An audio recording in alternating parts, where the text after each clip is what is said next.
Our view of the past is often blurry.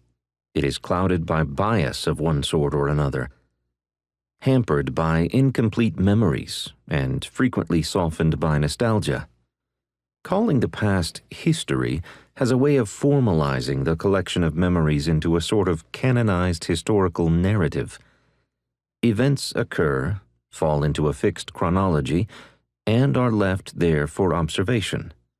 History often has a sense of inevitability. History, though, is anything but fixed or inevitable. The events comprising the chronology derive from the memories of the people who were there. But people do not remember the same event the same way. Historical documents, which provide the basis for our view of historic events, are nothing more than personal memories. The collection of these memories becomes history. But history is more than just the memory of events. It is the memory of the perception of events.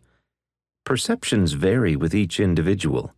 Biases, experiences, time, physical viewpoint, faulty memory, all combine to create our individual perception. Two people can see the exact same scenario in two very different ways, creating two separate primary sources that may contradict each other. Neither memory is wrong, and neither memory is right.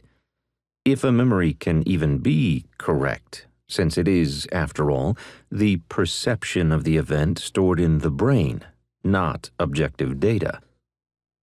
But the perceptions of the events are all most historians can rely on. Archaeology can prove, disprove, or question some historical facts. At the Little Bighorn, for example, a wildfire cleared away the grass and underbrush, allowing a full archaeological dig in the early 1980s. The results of the dig questioned the interpretation of the battle. Photographs, paintings, and drawings can provide other clues, but the primary means of interpreting human history has been the written word. Before the advent of audio recording, film, and camera shutter speeds quick enough to photograph action, there was simply no way to capture events in real time. The principal tool of conveying the human experience to future generations was pen and paper. Perhaps those jotted words eventually found their way to a printing press for broader reading.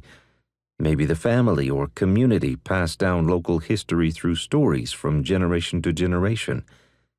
Truly extraordinary events were eventually elevated to the status of myth or legend, becoming nearly unassailable.